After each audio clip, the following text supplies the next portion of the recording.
Bonjour chers membres de la communauté des Chevaliers du Savoir. Je suis à nouveau ravi de vous accueillir dans une nouvelle vidéo. Ça fait longtemps que je suis ravi maintenant, moins d'1 an.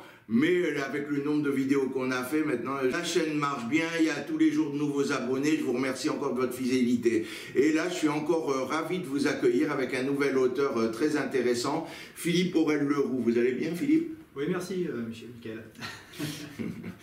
On est un peu éloigné, bien sûr, enfin, peut-être que la position sera un peu bizarre, c'est dur de se rendre compte là actuellement, parce que, encore à cause du Covid, on est un peu à chacun à une extrémité du canapé.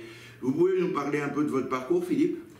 Oui, volontiers. Donc, moi, j'ai commencé à écrire il y a assez peu de temps, finalement, ça fait 4 ans. J'ai commencé à écrire donc assez tard, à l'approche de la cinquantaine. C'est quelque chose qui m'avait toujours... Moi aussi, j'ai commencé cette chaîne à l'approche de la cinquantaine, donc ouais, il n'est jamais trop tard pour réussir et pour bien faire. Exactement. Donc c'est quelque chose que j'avais toujours porté en moi. J'avais, quand j'étais jeune, écrit des histoires sur des bouts de papier, des histoires de super-héros, des choses comme ça. Plus tard, devenu jeune adulte, on va dire, j'ai fait beaucoup de jeux de rôle et j'ai écrit beaucoup de scénarios pour les jeux de rôle. C'est ce qui a certainement continué à entretenir un peu ma flamme pour l'écriture. J'ai beaucoup lu aussi, bien entendu, et énormément de littérature de l'imaginaire. Donc science-fiction, fantasy, fantastique. Et il y a donc 4 ans à peu près, je suis tombé sur un livre, malheureusement je ne me rappelle plus du titre et ça m'agace un petit peu, qui était publié chez un plutôt grand éditeur. Et je l'ai trouvé tellement mauvais que je me suis dit, bon bah Philippe, si lui peut être publié, pourquoi pas toi? Et ma femme m'a offert un stage d'écriture qui m'a beaucoup aidé effectivement à passer le cap. Et maintenant voilà, j'ai publié, donc j'ai participé à plusieurs concours de nouvelles. Le premier, ça a été pour le prix 1000 saisons, dans une nouvelle qui s'appelait Atrium Miraculorum dans la Cour des Miracles. Donc le prix 1000 saisons, c'est un prix qui revient tous les 2 ans maintenant par l'éditeur qui s'appelle Le Grimoire. Et cette nouvelle donc, a fait bénéficier du vote des lecteurs qui pouvaient lire donc, celle qu'ils avaient préférée. Et ça m'a permis d'écrire mon premier roman qui s'appelle L'Empire des Chimères, donc un roman de fantasy historique qui prend pour cadre le 2e siècle de notre ère, donc sous le règne de Commode, et qui nous conte des aventures de 3 personnages différents. Oui, Commode qu'on a pu voir dans Gladiator, que peut-être quand on en parle, il y en a beaucoup qui connaissent par le biais de ce film que moi j'ai beaucoup aimé. Bah, également, beaucoup impressionné. Ah oui. Et ça a demandé beaucoup de recherche historique? Oui, alors bien sûr, ça a demandé beaucoup de recherches historiques. J'ai orienté un petit peu les vacances de la famille. Je me suis rendu 2 fois en Italie, une fois donc à Rome pour visiter le Colisée, puisque les dernières scènes se déroulent vraiment à Rome et particulièrement dans le Colisée. Et j'ai également visité Pompéi, puisque c'était important de pouvoir voir un petit peu, on va dire, les rues romaines dans leur jus. C'était vraiment très intéressant. J'ai fait beaucoup de recherches sur Internet, bien entendu. Je me suis procuré des ouvrages. Voilà, j'ai essayé d'éviter de dire des âneries. Pour l'instant, on n'en a pas trop rapporté, sauf une, puisque je parle de pommes de terre, alors que la pomme de terre n'a été, bien entendu, découverte que bien ailleurs et bien plus tard. Ah oui, mais ça c'est une ânerie. Bon, après bon, les lecteurs découvriront que dans le roman, finalement, ça n'a pas une grande importance, parce qu'il y a quand même un retournement de situation qui est très important dans ce roman. Voilà, je suis très fier d'avoir créé un roman dont on ne peut pas deviner la fin avant d'avoir atteint au moins le milieu du roman. Ah, c'est excellent quand il y a du suspense, ça reste, il y a des surprises, il y a des bonheurs de certains romans. Donc votre premier roman est un roman historique, très bien. D'ailleurs, moi j'ai une licence d'histoire, je suis guide historique aussi, je trouve ça très intéressant, c'est une de mes passions également, l'histoire. Moins que la littérature, mais j'adore aussi. Et vous allez continuer dans l'historique, ou vous allez continuer sur... vous avez des projets, une suite à ce roman, peut-être, où on ne peut pas faire de suite, ou alors un tout autre genre? Alors, c'est un roman one-shot, donc pour autant, j'envisage d'en faire une suite, effectivement, qui se déroulera un petit peu plus tard. Bon, c'est pas dans mes projets immédiats, je commence à y réfléchir. Là, mon 2e roman qui est fini d'écrire, qui est en cours de bêta lecture, est écrit à 4 mains avec un ami qui s'appelle Sébastien Louis. Et ce roman, lui, prend un cadre tout à fait différent puisque c'est de la science-fiction. Par contre, ça garde un lien avec l'histoire dans le sens où je transpose le naufrage du Titanic dans l'espace. Alors, c'est du roman young adulte, donc il est question en fait des passagers les plus jeunes, comment ils vont réussir à survivre à ce naufrage dans l'espace. Mais je me suis beaucoup basé effectivement et beaucoup documenté sur le naufrage du Titanic. C'est un vaisseau donc. C'est un vaisseau, exactement, qui va heurter un iceberg de l'espace, donc une météorite, exactement. Voilà. Sachant que j'ai mélangé un petit peu les faits historiques du Titanic avec ceux du Costa Concordia. Voilà. Donc il y a un petit peu de choses comme ça. Donc, je fais très souvent dans mes récits effectivement un lien entre ma petite histoire que je raconte et la grande histoire avec un H, même quand il s'agit de science-fiction. Et j'écris actuellement mon 3e roman qui, alors pour le coup, va encore changer de genre puisqu'il s'agira d'un polar, mais un polar fantastique où je vais remonter un petit peu dans le temps, pas très longtemps, dans les années 1990. Et il s'agira en fait d'une enquête policière matinée de chamanisme amérindien qui va se dérouler sur la côte ouest des États-Unis. Génial. Voilà.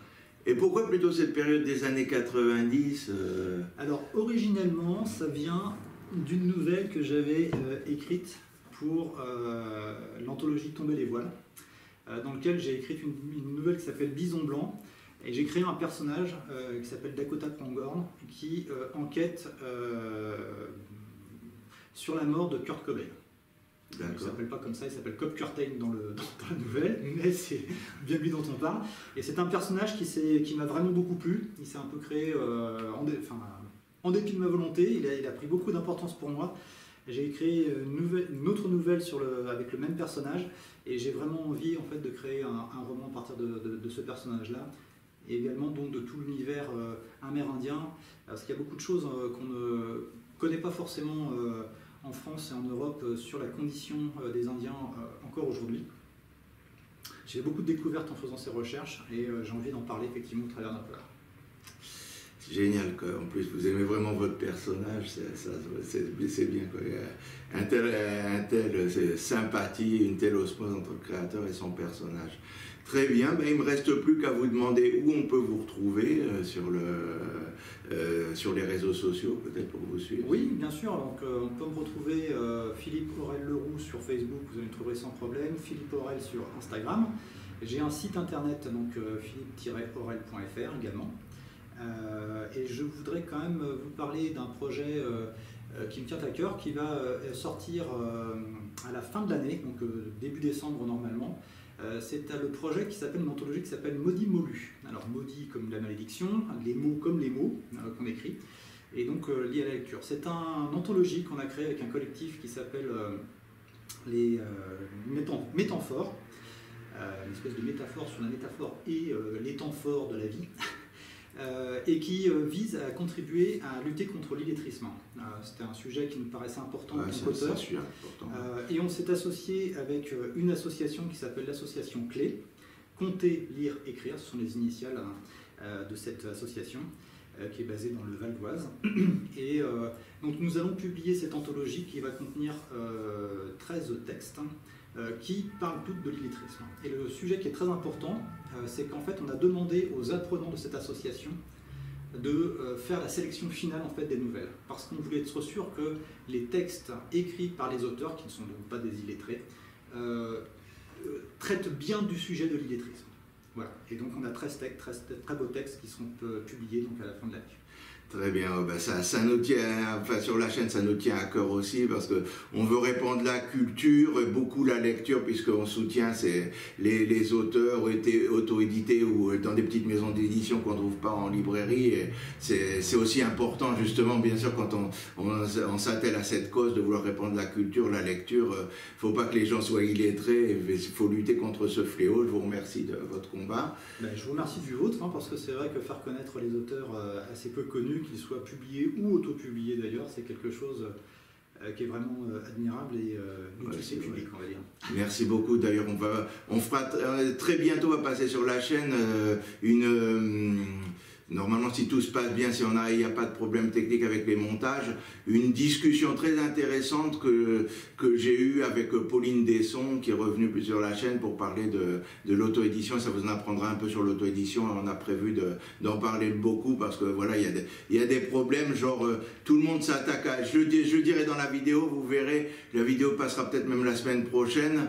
Tout le monde s'attaque à Amazon, mais on ne voit pas que Amazon, ça me tient à cœur. Tout le monde crache sur Amazon, dit Amazon, des gros qui aident tout le monde, alors que voilà, c'est pour les riches, on dit à peu près ça, alors que Amazon, c'est les seuls qui aident quand même, c'est le seul recours pour les petits les auto-édités et les auteurs indépendants. Voilà, le seul mot qu'on trouve, même si j'en trouve pas beaucoup, c'est auteurs indépendants. Donc ça mérite de se faire connaître et de se dire que quand même que Amazon, ça fait aussi quelque chose d'admirable. Donc voilà, si vous n'aimez pas Amazon, proposez d'autres solutions. Il faut peut-être essayer de trouver autre chose. J'ai vu d'ailleurs dans une vidéo très récente qui a été publiée, je ne me rappelle plus le nom de l'autrice, qui parlait de monbestseller.com. Donc il y a quand même des alternatives à Amazon. Alors, je ne vais pas cracher dans la soupe d'Amazon du tout, parce qu'effectivement je pense que c'est un outil qui est vraiment très intéressant, certainement le meilleur qui existe sur le marché aujourd'hui. C'est le meilleur, même si je sais bien qu'il y a des différents. Après, moi personnellement, j'ai publié un recueil de nouvelles qui s'appelle Tempora Heroica, qui présente tous mes projets via une autre plateforme qui s'appelle Books on Demand. C'est un site allemand, mais le personnel parle français. Ils sont très réactifs, même au téléphone. Et ils diffusent ensuite sur toutes les plateformes de distribution, la leur, mais également Amazon, Fnac, Cultura, Espace Culturel Leclerc, tout ce qu'on veut, aussi bien en e-book qu'en livre en impression à la demande. Ils sont vraiment très très bien aussi. Une longue liste d'autres. Mais voilà. Et si vous voulez découvrir d'ailleurs tous mes projets à venir, dont en partie ceux dont j'ai déjà parlé, mais également plein d'autres, donc Tempora Heroica, c'est vraiment un recueil de nouvelles donc, qui présente au travers donc, de textes mes différents projets d'écriture. Voilà, il y en a 10 qui sont disponibles. Très bien. Ben, il me reste encore à vous remercier une nouvelle fois. Et vous, bien sûr, j'ai été heureux. Où on a abordé des sujets intéressants, vous aura également intéressé et plu. Et ben voilà, il ne me reste plus qu'à vous dire la même recommandation que d'habitude. J'ai besoin de vous pour vous abonner, pour en parler autour de vous.